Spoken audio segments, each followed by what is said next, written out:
I have a record of you, thirsting more. Are you drinking tequila? Yeah.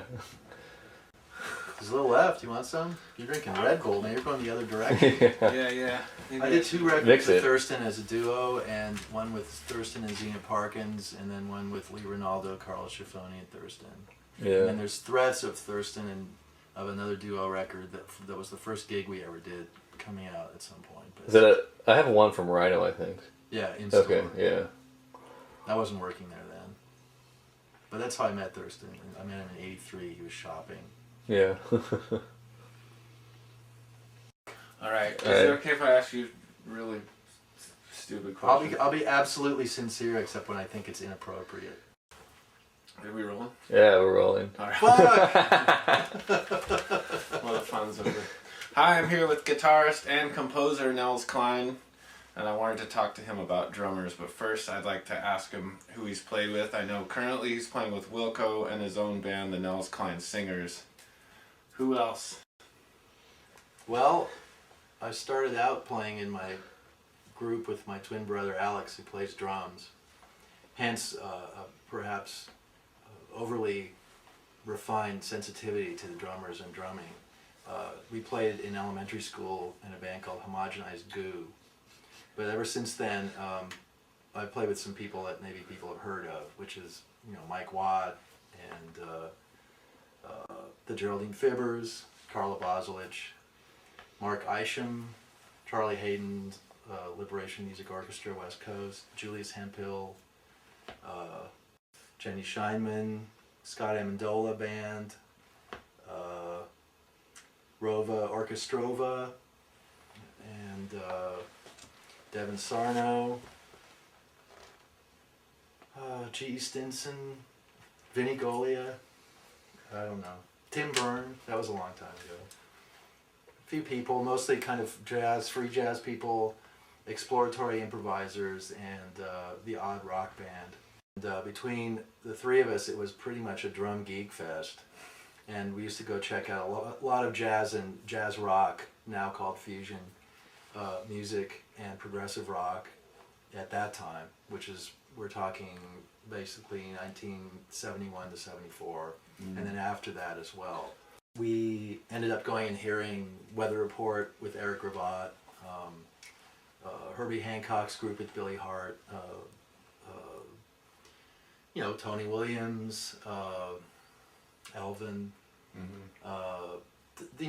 the usual suspects. Also heard Terry Bozzio when he was about 19 or 20 playing with Eddie Henderson, when he was doing an amazing imitation of Tony Williams. Yeah, and Eric, I think he was really into Eric Gravatt also. Well, Eric Gravatt is one of the greats, for sure. What did you get out of seeing Eric Gravatt at that time?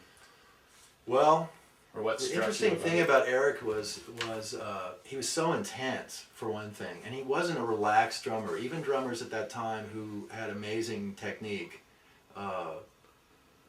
had a certain repose in a way, and I think because they were such straight-ahead jazz guys. The funny thing about Eric Gravatt is, as I think back on his music, the only other thing I can remember him doing really, other than playing with Weather Report around I Sing the Body Electric, was playing later with McCoy Tyner. But he didn't do a lot of other gigs. I think he ended up teaching primarily. So I don't have recollections of him playing it straight ahead and really laying back. I have recollections of him with his cymbals, 2 cymbals way up in the air, which a lot of people did back then. Yeah. Including Alphonse Mouzon. Right. And just how he has his head cocked and having this amazing attack, this amazing intensity, yet a thoroughly dynamic sensibility. And in his case, I think his dynamics were almost just extremes. An extreme sort of groove, just sort of kick back, and then explosions of intensity, or then maybe even not playing. But not a lot of gradations in his dynamic world. Wow. And just so explosive. He was explosive, and he was arresting to look at when he was playing. He just had an amazing presence. Okay. And I think that a lot of the drummers back then really had a huge impact on my sensibilities, because certainly, Alex and Michael and I were all checking this out very carefully But beyond that, it was a time of drumming that we haven't really seen a resurgence of, which was to say the tiny drum set, which I guess came into prominence with Roy Haynes playing bebop. So all of a sudden there's the little tiny bass drum, and then really dark cymbals way in the air, usually just two of them, and this kind of amazing volume that these guys could produce from their drums, which now it's, if you went into New York now playing at that volume, nobody would hire you because everyone wants to listen to drummers that hardly play, or their cymbals don't ring, their drums don't ring, they're maybe inventive within a certain very narrow dynamic sort of framework. They're not really explosive, and they're not always that present in the music with too much personality, in my opinion. I think that it sort of changed in the late 80s and 90s, that the explosive drum thing sort of had fully vanished by then. Other than, of course, Elvin and everybody. They venerate Elvin and Art Blakey, but I don't know how many people really would want to play with those guys, volume-wise. Right. And then there was a drummer in Los Angeles that was very, very important to my brother, and his name was Sunship, Woody Theus, Woodrow Theus. His full name when he was playing with Charles Lloyd was Transcending Sunship in Rhythm, Sound, and Color. And he's still around, he still plays a little bit, but he's had a lot of health problems. He's had bad kidneys since back then. Wow. He still lives in LA? And he used to play, he did play with McCoy Tyner for a while. He played with John McLaughlin's Electric band, or whatever it was called. I can't even remember now. But basically the best stuff was with Charles Lloyd, around the time of a record called Gita, which was maybe 73, I don't know, 74. And he used to have black lights at the bottom of his drums, splattered paint everywhere. He wore platform boots, a cape. Sometimes he had dyed blue hair with blue spangles in it. Nail polish. He's very, very slight, slender man from Watts who just played ridiculous drums in a probably a kind of antisocial way. And he was an incredible influence on my brother. Probably a bad influence, but all Chinese cymbals upside down. Wow. That was his basic symbol. The last time I saw him with Eddie Henderson, he had 3 bass drums and timpani. And really, really a remarkable and colorful and for us influential man. I think that my appreciation for this type of music making certainly has something to do with the fact that my twin brother plays drums, and that I love drums. I love drums, and particularly in rock and roll, feel a kind of prejudice against drummers. I think that it's just the drummers are always the GOAT, and I just hate that so much. So I kind of get really uppity about it, and I start getting pissed off when I see people controlling the drummer but no one else. I see this happen all the time. Yeah, why do you think that happens? Do you have any idea? I think it's the same idea that people have about quote-unquote singers, that they're not musicians. I see. Which is basically bullshit. Incredibly lame. Yeah. Incredibly lame. And it's really, if pressed, I don't think any of these people could find it a defensible position. It's just, I think it's a manifestation of their own weird insecurities. It had to do with this idea that the horn players, primarily, when they were dragging or basically sounding like crap, they're going to blame, they're going to blame the drummer or the whole rhythm section. Guys like, who are these people? And then they're just completely giving people shit about their time. And these guys had horrible time. This is when I started realizing, here we go, the drummer scapegoat thing. I always heard this, right? Fuck that! There you have it. Straight edge band? Not really. Not in Spain, at least. Jesus Christ. They pour big drinks in Spain. They do. Spain is dangerous. Have you been there a lot? Yeah, I was just there. I was there 3 times this year. Doesn't it try to harm you? Well, yeah, especially if you go to an absinthe bar. Ooh. Yeah, I was just at this gig, and this like in the office of the whole festival, this woman was working and just had this bottle of absinthe and was drinking like this, like, you know. That's really frightening. Yeah. And you know, you're like, ooh, my face, it's gone. Nastiness. Living out this weird bohemian dream of the absinthe drinker, tormented artist, whatever, having psychotic visions that will only enhance his or her artwork for the future generations. That's bullshit. That's only going to make you late for sound check. Well, I wanted to ask you if you had any thoughts on drummers' time. Like how important good time is, or Interesting or topic. you know, like it's an extremely huge topic, and thereby Well, I've been thinking really... about this a lot lately, and I don't Okay. have anything sage to say, but I do think about it, and it is a factor. And I realize that I don't have any hard and fast opinions or rules about it per se, but I definitely am interested in how the idea of time is so malleable and how it manifests not just in my perception but in the perceptions of others. For example, in Wilco we have this magnificent drummer percussionist Glenn Kochi, and I find that when Glenn starts really thinking about what he's doing, because he's so conscientious, he's absurdly conscientious as Yeah. a human being in I know general, this. and as a musician. He strives for absolute perfection and meticulousness. And in the rock scene, if I may use such a bold generalization, an umbrella term that means nothing, I think that when people start really thinking about time, is when they start pulling it back a bit. It's like play on the back of the beat. Things tend to feel like they're pulling back. I was listening. Conversely, I was listening to an old recording of my first trio, and I was listening to Edge on a lot of the time, and but just in increments, and just it's usually maybe a one moment where the drummer, for example, may know that this is supposed to be a loud part. Yeah. So there's that anticipatory little rush into the big kaboom. Listening to Elvin Jones or Tony Williams, no one could say these people have perfect time. Time is extremely fluid in Elvin's case, certainly not relaxed in Tony's case quite often.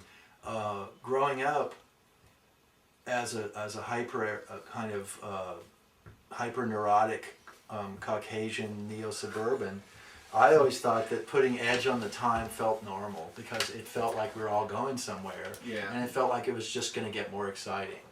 And then of course you get older and you start playing with like rock and groove people, and then it becomes this whole science for them. I am actually not concerned with whether or not things speed up. I don't care if there's inconsistency in the time. But I don't like it when things slow down because my whole nervous system flips out. I feel like the excitement is starting to be snuffed out. Yeah. So I don't know if this is just me being manic and always wanting everything to be exciting or intense, but I think if it's going to be back, it should start back and stay back. But not pull back after it's already been somewhere else, like say in the middle. Yeah. Okay? So that's my only personal feeling about time. And I think that I am alone in this thought in Wilco. Yeah, for sure. But live, there's that, everything gets a little crazy. Yeah. And I personally grew up listening to, Mitch Mitchell and he played pretty much on the edge at the beginning, and but swinging, buoyant feel. Then like Alan White came into Yes, and as Greg Bendian said to me, and I think quite correctly, he brought the rock, and it started becoming more like a pounding rock feel. Yeah. And it changed their music in a cool way. And I wasn't as into it at the time, but Greg Bendian, who's a great drummer himself, convinced me that Alan White had definitely brought some serious butt-kicking feel to the Yes oeuvre. But all these drummers back then who played lighter, this was at the time in the 60s and the early 70s, drummers play like cavemen with their arms way up here, and the drums didn't have to be louder than loud, and people hitting them harder and harder, thinking they're going to get more sound out of them. Yeah. And I'm not saying that's bad. I'm just saying that that's not how people played. You know, I think of somebody like I think his name was In Focus. I saw Focus at the Whiskey A Go Go, and they blew my mind. And I think the drummer's name was Pierre van der Linden. He never played hard, but the groove was consistent, and it was still rock. Earlier this evening, I was on YouTube, and I found Mike Watt on the Jon Stewart show playing Big Train with Dave Grohl and Pat Smear and Eddie Vedder. Yeah.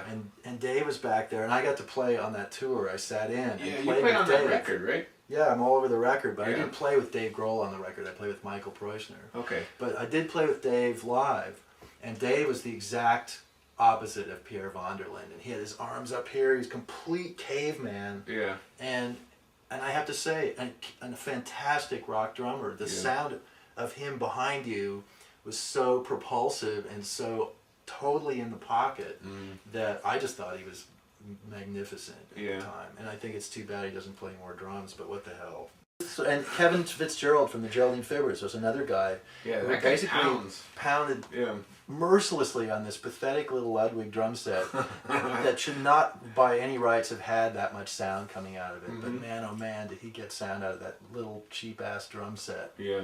You know, and I've seen other drummers play with that kind of strength and have no more sound than anybody else. You know? Yeah. I think of my brother, who I think very similar to Jack DeJohnette, never hits hard but has massive sound coming out. He has no calluses. There's no bleeding. You know, like Glenn, who's just constantly smashing the hell out of his fingers and has bloody blisters and. Or Scott. Scott Amendola gets a lot of sound for what seems to be not a lot of effort, wouldn't you say? I totally agree. My brother, of course, has his cymbals in 70s mode still. They're up high. Al Foster. And Are you ever in situations where you think the drummer is playing too loud? Me personally, no. Yeah. I'm completely alone in this. Yeah. But no. I really like the drummer to have a potentially radical voice in the music, and I try to encourage that in my own bands, if I may say. Yeah, I like that. I like, more drums. That's my motto. There are certainly times when I don't want to hear more drums, and that's usually in a ballad, because I want to hear that Paul Motion oodles of space, that just kind of like just air it out. Paul's a brilliant example of how the unobvious and how and how not playing can have as much of an impact on the music as what one plays. And at the same time, he can raise some dust. He can make some sound for sure. And but in his own style, and with his own feel. And I think really one of the most remarkable musicians ever.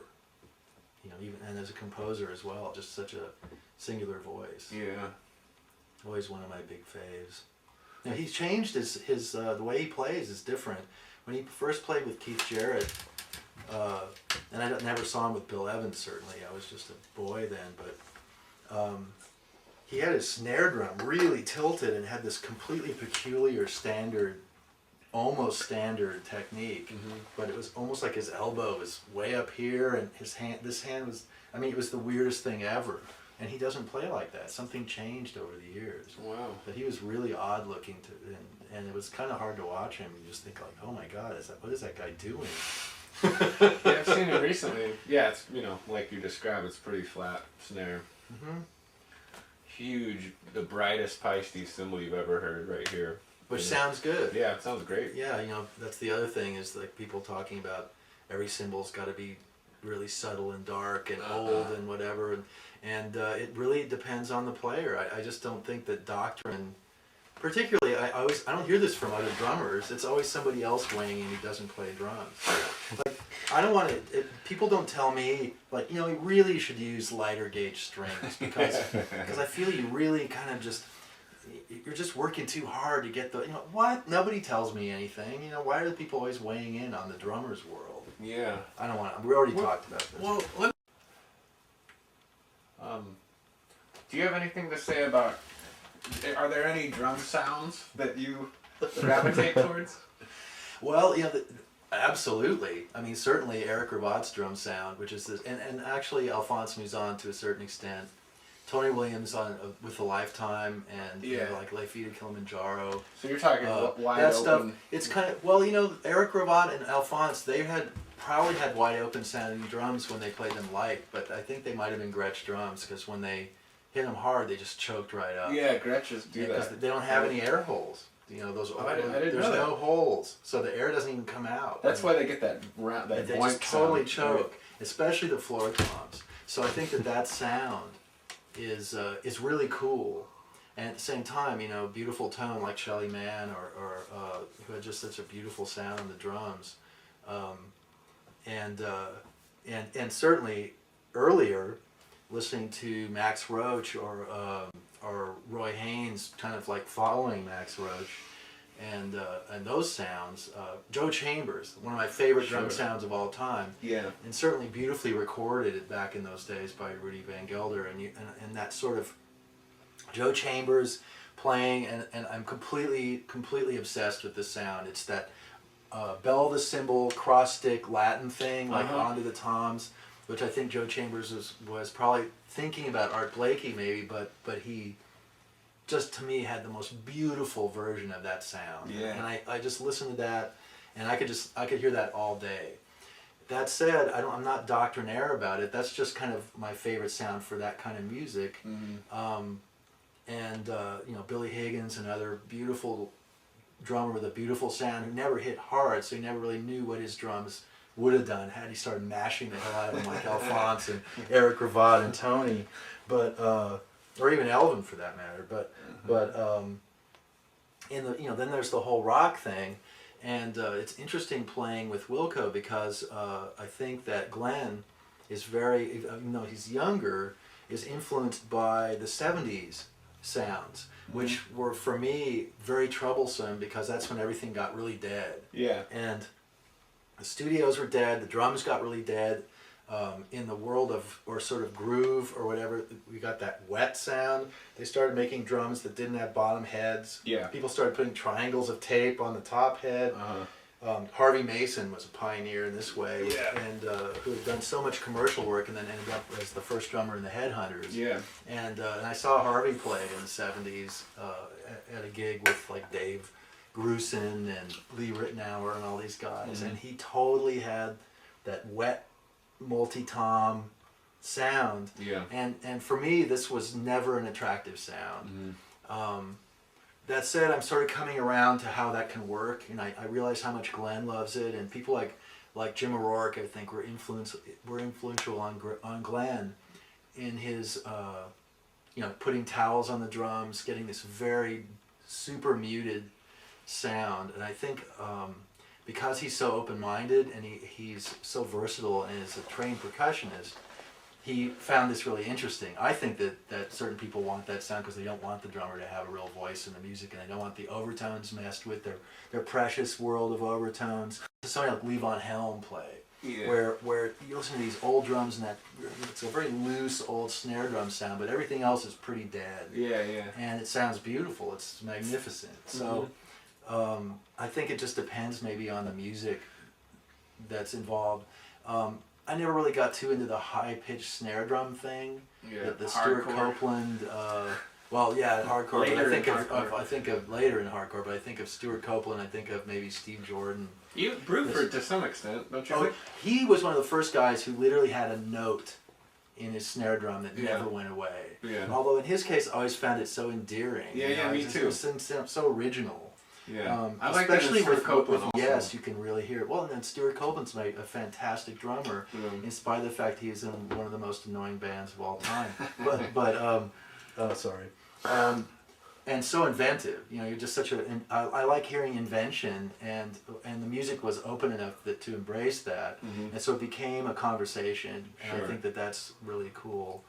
But that became this weird trend where sometimes I hear these high-pitched snare drums. And I can't help it. It's not because I think, oh, don't do that. So I'm not saying don't do that, people. Yeah. I'm just saying I just start laughing. It sounds kind of silly to me. But that said, sometimes I get in a mood where I think about the conventions of the drum set, especially in pop music, and I just think it's comical. Well, The whole thing, the ride cymbal, bass drum, hi-hat, snare thing, and then the fills. Yeah, yeah. And especially in pop music, the constant cymbal crashes on one. You know, I just find it hilarious. If you think about it, it's like saying a word over and over again. Yeah. One word over and over again. How bizarre it gets. You hear this all the time now. It's this, like, when they're really high pitched too. It's not just snares and bass drum. So it's like turning back on tenor itself. drum. The whole marching thing. Yeah. Well, and of course they're playing Black Sabbath, so I mean, you know, just I'm out Are you there. serious? Oh yeah. Over there. It's like, oh God, what is going on? I never thought I'd live long enough to hear Black Sabbath be so in the mainstream that jocks like it, number one. And not only the jocks like it, but now the marching band's playing it. Sort of post-fusion, like fusion and metal became drumming-wise interchangeable in a way. Definitely. With constant flam, double kick flamming. Yeah. You know, it's like the Neil Peart, you know, all the way to that amazing guy in Mastodon whose name, I'm sorry, Braun just went out of my head. You know, Dave Weckl said the super wet, everything, tiny, super delineated sounds. Everything sounds like it lasts about this long. Yeah, yeah. You know. Yeah, that's happening. Super fast that's what cymbals. indie rock is today, right? I don't know. I thought everything went back to Bonehead. I mean, tiny little standard drum set, maybe a big bass drum, 2 cymbals. You know, maybe not even a rack tom, right? Well, yeah, but I mean, I see a lot of bands that have that setup, but that's not what they're perpetrating on the youth of America and modern drummer, because that's not enough gear to buy. Yeah, drum machines, shoo. We're getting rid of that shit though. Really? It's not going to do the whole kind of... I'm going to be triggering some samples, but yeah, the drum machine's gone away thanks to Devin Hoff. We're going to be an actual rhythm section. Thanks to Devin Hoff, because he said no more drum machine? Or just... Right. That's good advice. What other questions do people ask you that I'm supposed to answer? Well, I just thought, you know, why not ask someone that plays with drummers instead of a fucking drummer. And I'm a drum hobbyist. Yeah. Maybe I've you're not the person to ask. I've actually been recorded playing drums. That's true. You played drums with John Bryan. Oh, that's true. But I also played drums on the Scarnella record. Okay. And also on a Scarnella track, it was a tribute to James Brown. I played drums on Hot Pants. Wow. That was my drum debut. Wow. But all I can play on drums is just, you know, the simplest kind of pocket groove thing. You know, and then I sometimes have to imagine other drummers to figure out what to do. You know, on this one song on the Scarnella record called Snowy about a cat, I just thought Steve Jansen. Who's Steve Jansen? He's David Sylvian's, I think, brother. He was in Japan, that group Japan. Yeah, okay. He still plays with David Sylvian. Mm-hmm. And he had this amazing economy in his playing, but also very virtuosic. Contrapuntal, kind of amazing. The grooves that Japan were doing, for all their fayness outwardly, were magnificently sort of convoluted and contrapuntal and really incredible.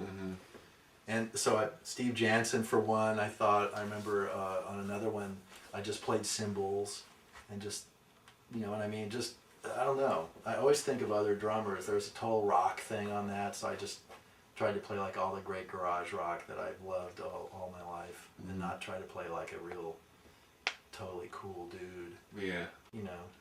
Sometimes just, as Mike Watt would say, frothing it up. Sometimes frothing it up is enough. Yeah. You don't have to be accurate. Just like give it all you got and let the chips fall where they may. Yeah. But anyway, no, but I'm not a good drummer, and I don't have a drum set where I practice, so, you know.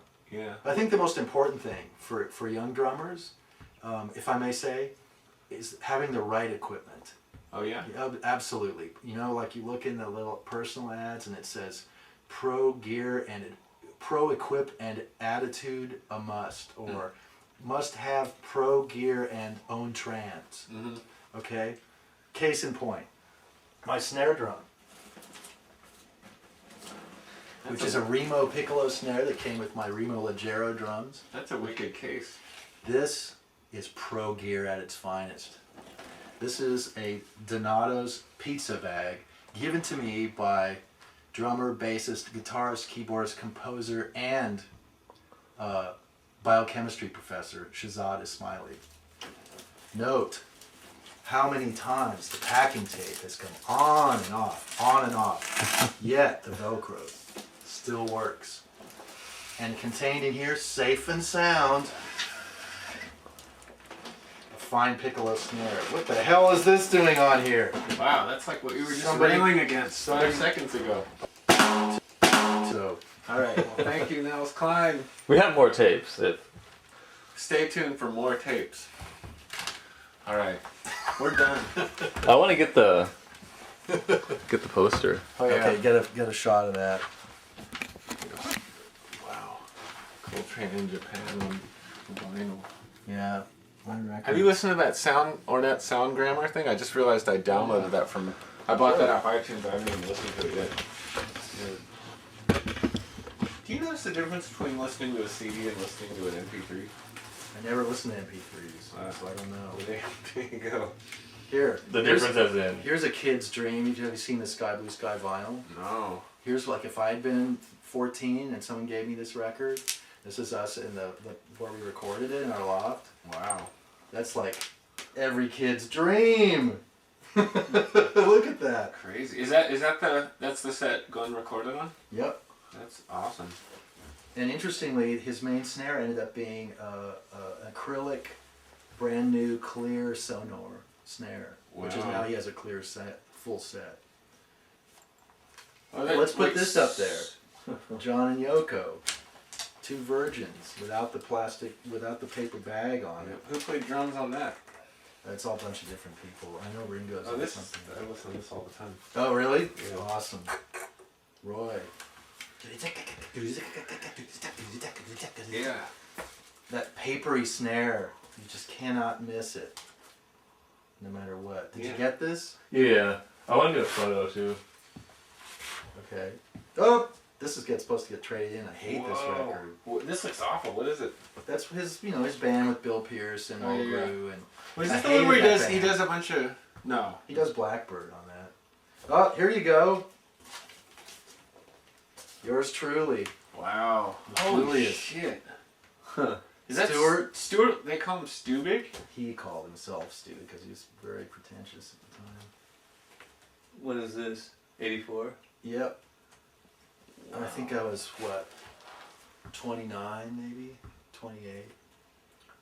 Wow, there's a version of the hard blues with you on it. Terrible. Really? One of my worst moments ever in recorded music. God, I This was really the wanna first hear gig this. I ever did in Europe.